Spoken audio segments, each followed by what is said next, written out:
अस्सलाम वालेकुम, कैसे हैं आप लोग? ठीक ठाक। तो आज हम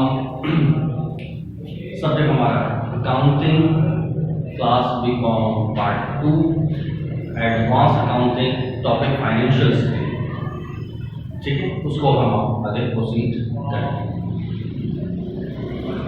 और जब बेसिक के अंदर मैंने ऊपर डिटेल के अंदर income statement, balance sheet, statement of retain earning, ये सब का क्योंकि ये बीकॉम फाइनेंस के अंदर आ रहा है। इंशाल्लाह अगर आप उसी बेसिक को सिर्फ फॉलो करेंगे तो आप सारे सवाल ऐसे करेंगे, सिवाय एक आप कौन सकते हैं, बस एक या दो, वो भी अल्फाज की बात कर रहा हूँ, सिर्फ उसमें अगर फंसे तो फंसेंगे, वो भी फंसेंगे क्या समझ में नहीं आ रहा ये लफ्ज है क्या हो कि मैं अगर आपके दिमाग में सवाल डालूं यार ये सोचूं ये तो आपके दिमाग में वो बात आएगी, वरना आप उसको सॉल्व करते आगे। लेकिन फिर ऐसा मजा नहीं है अगर कॉन्सेप्ट, ठीक है, तो कोशिश करना है कि फटाफट ये बैलेंस शीट वाला सवाल करें। तो ये कहानी है कि ये सवाल बड़ा लंबा होता है, ये याद रखना, ठीक है। तो तेजी से इसको सॉल्व करना है कि पूरी इनकम स्टेटमेंट भी आपको आती है और प्लस बैलेंस शीट भी सॉल्व, ठीक है। हमने तो मैक्सिमम चीज़ें इसमें सीखी थी, अब आप पास पेपर में देखेंगे क्योंकि इसमें काम आ रही होगी आपके एडजस्टमेंट, ठीक है। एडजस्टमेंट को बस थोड़ा सा देखना है। सवाल स्टार्ट करें।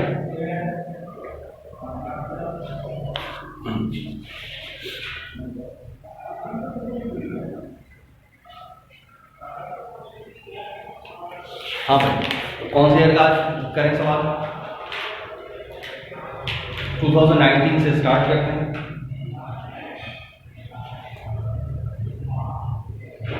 2019 के अंदर देखते हैं सवाल आया इनकम स्टेटमेंट का।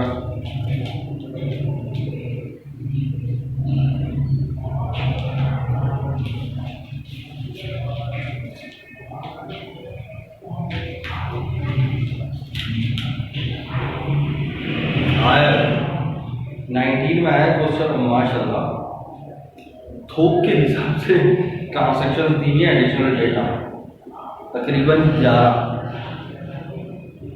और रिक्वायर्ड पड़े तो बनाना है, इनकम स्टेटमेंट बनाना है, स्टेटमेंट ऑफ रिटेन अर्निंग बनानी है, बैलेंस शीट बनानी है, सारे ही काम करना है।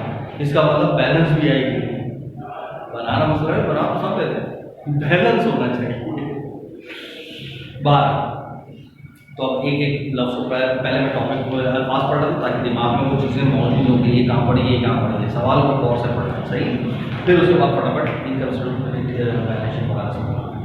तो क्या क्या following is pre closing trial balance of Maryam and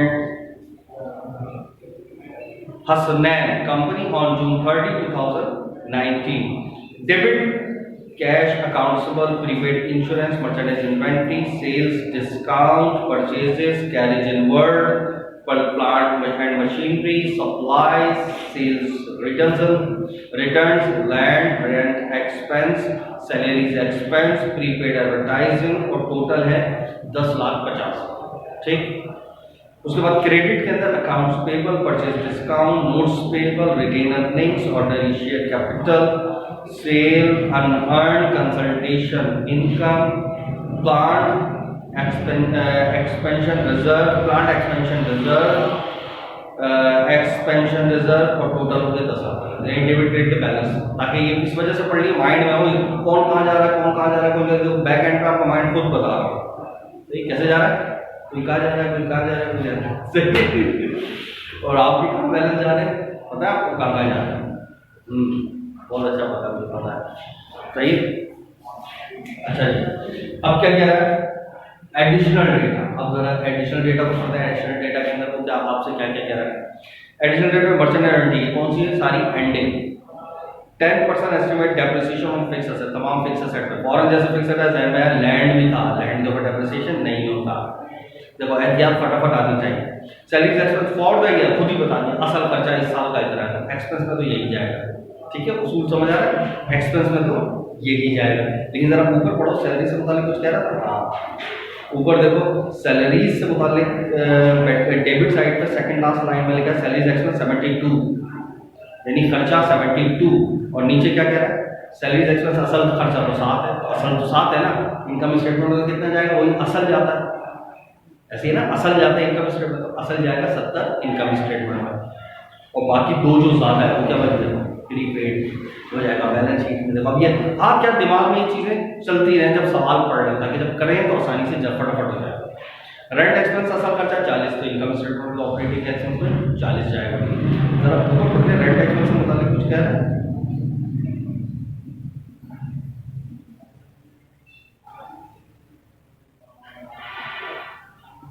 हाँ, रेंट एक्सपेंस 45,000 और नीचे कह रहा है असल खर्चा तो 40 है, फिर वही कहानी, तो खर्चों में तो 40 आ जाएगा, तो 5 बच गए वो प्रीपेड बैलेंस शीट में चला जाएगा। डिक्लेयर्ड 25 पैसा पर शेयर डिविडेंड, कोई मसला नहीं, वो तो रिटेन वाली कहानी। उसके बाद वेटेड एक्सपेंस 2.5% है, अकाउंट से बोल के होगा, ये भी कोई मसला नहीं। अच्छा, उसके बाद कंसल्टेंट इनकम, कंसल्टेशन इनकम कितनी है, 10,000 पहले थी। कंसल्टेशन के बारे में कुछ कह रहा था, अनअर्न्ड नहीं कमाए 11, कह रहा भाई 10 तो कमा लिए, तो इनकम में 10 आएंगे, बाकी एक अनअर्न्ड बचा वो चला जाएगा बैलेंस शीट। तो वहाँ क्या दिमाग में फटाफट पढ़ते ही सॉल्व होना चाहिए। 4/5 एडवर्टाइजिंग जो है वो एक्सपायर्ड खर्चा हो गया। अब ऊपर पढ़ते हैं एडवर्टाइजिंग से मुतालिक क्या बात कह रहा है, प्रीपेड एडवर्टाइजिंग 25,000 बचाओ, और नीचे कह रहा है 4/5। अब इसका जरा 4/5 निकालो तो कितना हुआ, 20,000, तो वो एक्सपायर हो गया यानी खर्चा, तो खर्चों में कितना आ जाएगा 20, तो बाकी बचे 5 वो प्रीपेड है ना। फिर 4/5 इंश्योरेंस स्टिल प्रीपेड, और इंश्योरेंस कितना है वो भी 25 और वो भी 4/5, तो इसका 20,000 प्रीपेड यानी बैलेंस शीट में जाएगा 20,000, तो 5 खर्चा कहाँ जाएगा एक्सपेंस। क्रिएट कॉन्टिजेंसीज का रिजर्व मजीद क्रिएट किया गया, plant extension reserve increase up to इतने तक बढ़ाने 9 तक, इसका मतलब पहले से होगा कुछ। प्लांट एक्सटेंशन रिजर्व पहले से 5 और अब क्या है 9 तक, तो इसका मतलब 4 से और एंट्री पास करनी पड़ेगी, सही है, यानी 4 से मजीद एंट्री पास करेंगे, लेकिन बैलेंस शीट में टोटल 9 जाएगा। तो देखो अभी हमने सिर्फ सवाल पढ़ा है और दिमाग में सारा सॉल्व कर लिया, ताकि जब हम एक सवाल करें तो फटाफट वो बातें आ रही हो, भूल ना जाए, कोई चीज़ मिस ना हो, ठीक है। कब उठाएं इनकम स्टेटमेंट और बनाना, सही है। तो सबसे पहले मैं क्या बना लूँ, इनकम स्टेटमेंट। तो यहाँ पर मैं इनकम स्टेटमेंट, और ज़्यादा प्रेजेंटेशन पहली है, वैसे मैंने आप प्रेजेंटेशन तो बता ही चुका हूँ, बस यहाँ पर फटाफट मैं इनकम स्टेटमेंट बना रहा हूँ। अब आपने भी यहाँ पर फटाफट मुझे आंसर देना, ठीक है। यहाँ से टोटल नजर आ रहा है आपको, ठीक है।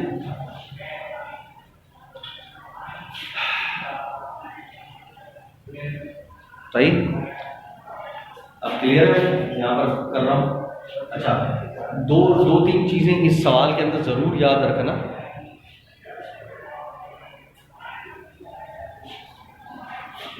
यहाँ तक नजर आ रहा है, थोड़ा सा नीचे कर दो। सवाल क्या है, मरियम एंड हसनैन,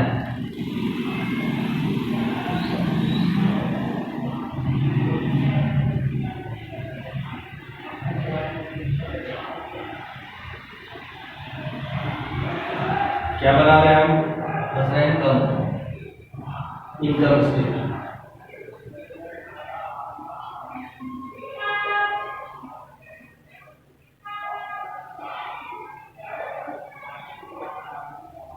कब बनाते हैं, साल के एंड, फॉर द ईयर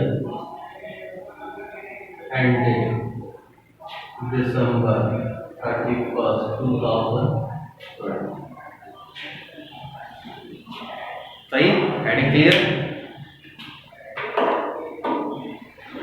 अब बस फटाफट अपने सवाल को सॉल्व करना है, आपने भी देखते जाने के इसके अंदर क्या क्या है, ठीक है। अच्छा जी, ठीक, अब मुझे बताते हैं सबसे पहले क्या ले लूँ, सेम, या तो पूरी हेडिंग डाला, मैं हेडिंग नहीं डालना, सही, डायरेक्ट इनकम स्टेटमेंट सिंपल सी बना। आप चाहे तो पेपर में डालिए, डाल दो हेडिंग, अभी पहला सवाल है तो हेडिंग डाल देना, ठीक है, बार बार डालने की जरूरत नहीं है। सबसे पहले आपने क्या हेडिंग डाली थी, सेल्स रेवेन्यू।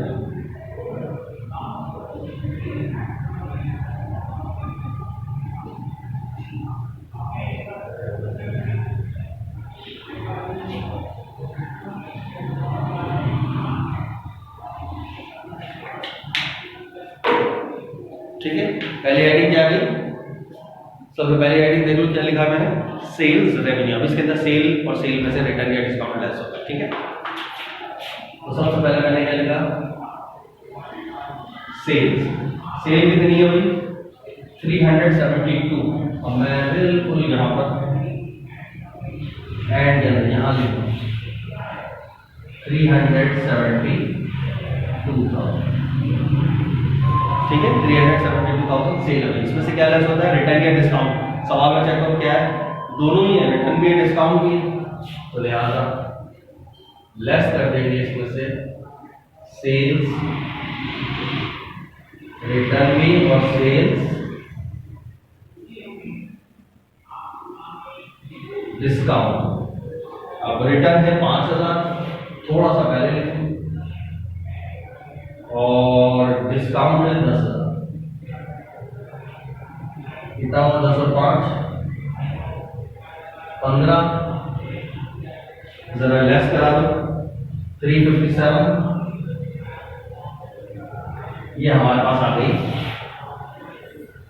नेट सेल्स, पहली हेडिंग करो सही।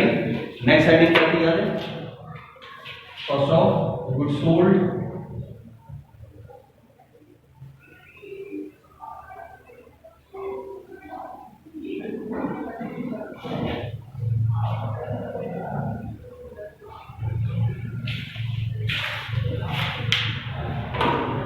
कॉस्ट ऑफ गुड्स सोल्ड के लिए सबसे पहले मर्चेंडाइज ओपनिंग चेक करो, आपके पास ओपनिंग है,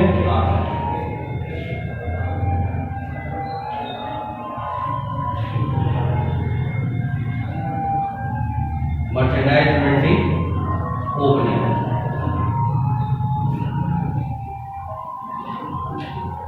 अब ओपनिंग चेक करो कितनी है 45,000, तो इससे थोड़ा सा पहले लिखना 45 भाई। अब इसमें क्या जमा होना है, परचेज चेक करो, परचेज है, हाँ परचेज, परचेज। अब परचेज के लिए मैंने क्या बताया था, परचेज रिटर्न, परचेज डिस्काउंट या ट्रांसपोर्टेशन इन तीन में से कोई सी भी बात है थोड़ा पहले लिखो, वरना डायरेक्ट इसके नीचे ऐड करके अवेलेबल। तो सर सवाल में था ना रिटर्न डिस्काउंट कैरेजन वगैरह, तो थोड़ा सा पहले लिखो। तो परचेज है 190, तो थोड़ा सा मैंने पहले लिखा 190। अब इसके अंदर लेस हो जाएगा रिटर्न या डिस्काउंट, जरा चेक करो, परचेज रिटर्न या परचेज डिस्काउंट है, हाँ डिस्काउंट है 12, तो लेस कर दिया परचेज डिस्काउंट, कितना, परचेज डिस्काउंट है 12, तो जरा कितना हो गया 78। ये हमारे पास क्या आ गई, नेट परचेज, क्या आ गई, नेट परचेज।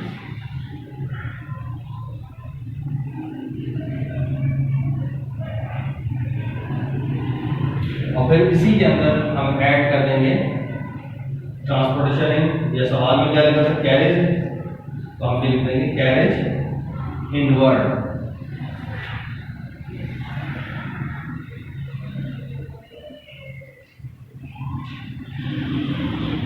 कैरेज इनवर्ड कितना है 18। अब इसको जमा कर दो, कितना हो गया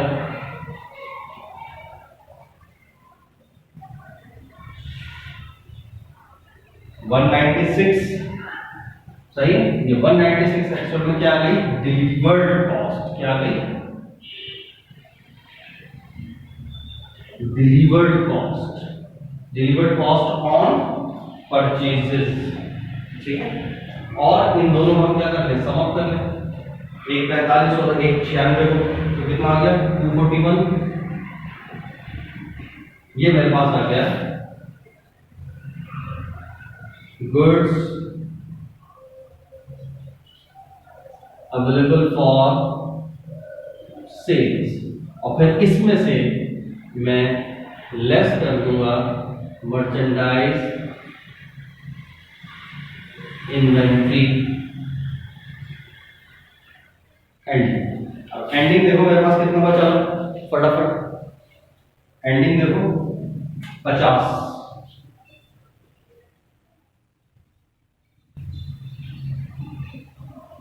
सही, तो कितना 191। ये 191 जो आ गई हमारे पास, ये आ गई हमारे पास कॉस्ट ऑफ गुड्स सोल्ड, जो आपने हेडिंग बनाई, कॉस्ट ऑफ गुड्स सोल्ड। अब इसको ऊपर से लेस करा दो, तो 166 ये मेरे पास आ गया क्या,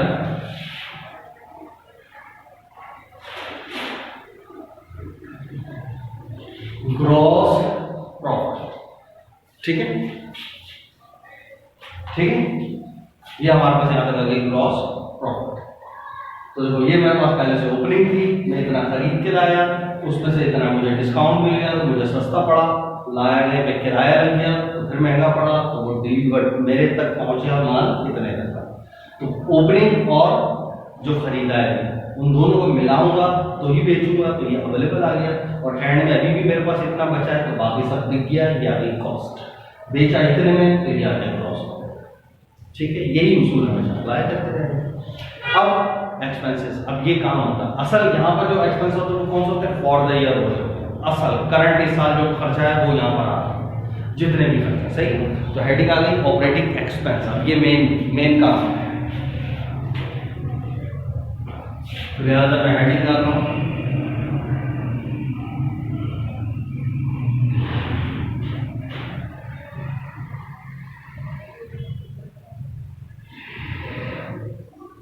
ऑपरेटिंग एक्सपेंस। अब जितने भी खर्चे हैं वो जरा चेक कर लो। अब मैं मेरा तरीका क्या, मैं पहले सप्लीमेंट्री डेटा वाले देखता हूँ, सारे उठा के लिखना है, और उसके बाद फिर ऊपर ट्रायल बैलेंस से जो बच जाए वो, ये मेरा तरीका है। आपकी मर्जी, आप पहले ऊपर वाले लिखे बाद में नीचे वाले, मैं पहले नीचे वाला देख लेता हूँ। तो सबसे पहले देखो नीचे लिखा हुआ मर्चेंडाइज छोड़ दो, ये तो खर्चा नहीं है। उसके बाद क्या कहता है 10% डेप्रिसिएशन ऑन फिक्स असेट। अब फिक्स असेट डेप्रिसिएशन तो ऐसे लिखना है, मैंने लिख दिया डेप्रिसिएशन एक्सपेंस। डेप्रिसिएशन देखो तमाम फिक्स असेट पे है, तो फिक्स असेट मेरे पास है ही क्या, फिक्स असेट मेरे पास लैंड था तो उस पर निकलेगा नहीं, प्लांट और मशीनरी है 2,80,000, तो 2 लाख और कितना परसेंट है 10%, तो 2,80,000 का निकालो, उस पर 10% कितना आ गया 28,000। तो डेप्रिसिएशन एक्सपेंस आ गया 28,000। सही है।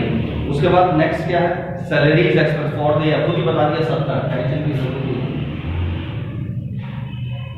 Salaries expense 70,000। ठीक है, बाकी प्रीपेड बची हुई है, याद है। अच्छा 12। उसके बाद सैलरीज भी हो गया, रेंट एक्सपेंस, रेंट एक्सपेंस यहाँ पर भी फॉर द ईयर, असल खर्चा खुद ही बता रहा है 40, यहाँ पर कितना है असल का। ऑपरेटिंग एक्सपेंस में हमेशा सारे असल खर्चे आते हैं, रेंट एक्सपेंस, डिक्लेयर्ड एक्सपेंस तो नहीं है, बैड टैक्स ये खर्चा होता है।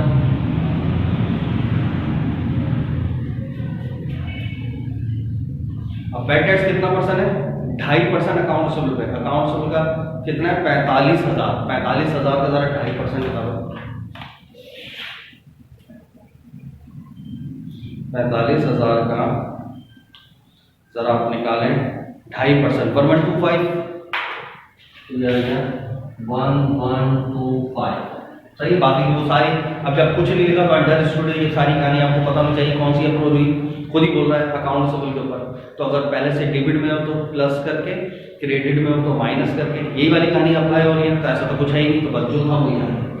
अब ये देखो आपकी प्रैक्टिस होगी, हालांकि मैंने बहुत डिटेल के अंदर इसका पोस्टमार्टम करके ऐसी की तैसी कर दी थी याद है। अब आपको प्रैक्टिकली अप्रोच पता चलती जा रही है, फटाफट जब सवाल करना है तो ये होता है। बैक एंड में इतनी इसका प्रोसेस था। अच्छा जी, कंसल्टिंग इनकम, ये तो इनकम है, मैं तो एक्सपेंस लिख रहा हूँ। अच्छा जी, और एडवर्टाइजिंग,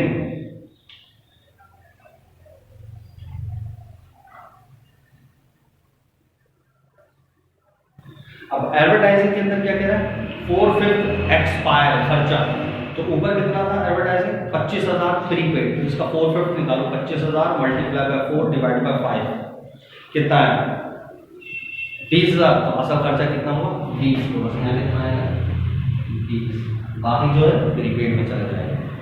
इंश्योरेंस ये भी खर्चा आ रहा है,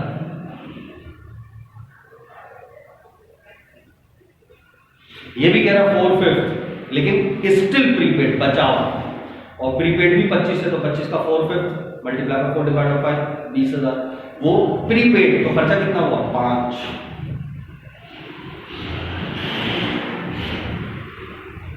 रिजर्व, फिर रिजर्व, तो नीचे वाले एक्सपेंसेस सारे हो गए। अब ऊपर देखो कोई खर्चा बचा तो नहीं, कोई खर्चा नहीं बचा, तो बस ये सारे एक्सपेंसेस जरा जमा कर लो। क्या क्या है 28, 70, 40, सही 28, 70, 40, 1125,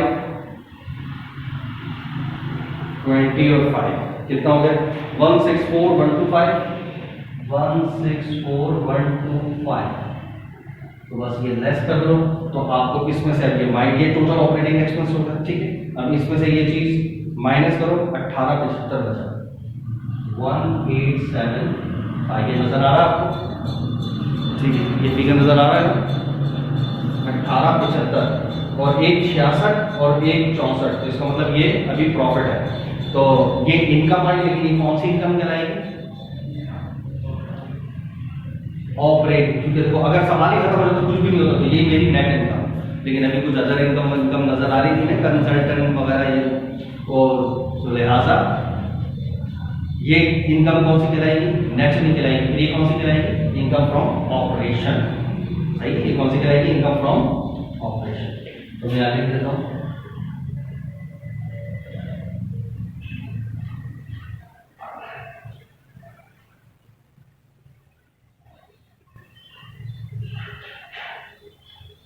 इनकम फ्रॉम ऑपरेशन, या ऑपरेटिंग इनकम, जो भी लिख सकते हो, क्या लिख सकते हो ऑपरेटिंग इनकम या इनकम फ्रॉम ऑपरेशन, याद है, ओके डन हो गया। अच्छा अब क्या करना है, इनकम है, अच्छा ये चीज में अपनी यहां लिखूं, कोई इशू तो नहीं, सही, इनकम फ्रॉम ऑपरेशन कितना है 1875, ये नजर आ रहा है ना 1875, लाइट की वजह से गायब तो नहीं हुआ ना, लाइट की वजह से कोई गायब नहीं हुआ, 1875 ये ठीक है। अच्छा अब सारे खर्च हो गए, अच्छा जी, अब उसके बाद क्या हेडिंग थी, कोई अदर इनकम ऐड हो, सही, ये एक्सपेंस हो, तो अदर इनकम ही है, एक्सपेंस तो कुछ नहीं, तो बस आप हेडिंग डाल देंगे क्या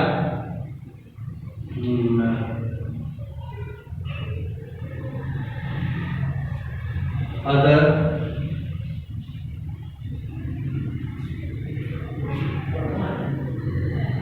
रेवेन्यूज,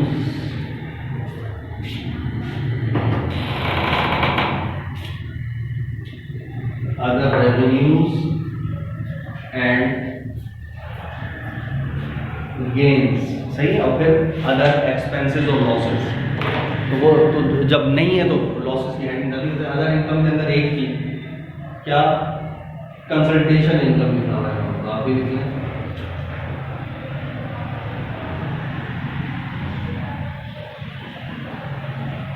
कंसल्टेशन इनकम, वो कितनी है 10, खुद ही बता दें, तो डायरेक्ट 10 इसके अंदर ऐड कर दो सवाल पर, तो ये कितना हो गया 11,875, ये आपके पास क्या चीज आ गई नेट इनकम, और टैक्स वैक्स नहीं है तो लिखने की जरूरत है, टैक्स होता तो फिर मैं इसको लिखता है नेट इनकम बिफोर टैक्स, और टैक्स लेस करने के बाद लिखता है नेट इनकम आफ्टर टैक्स, लेकिन नहीं है तो बस यही नेट इनकम सवाल था, यहाँ तक ओके।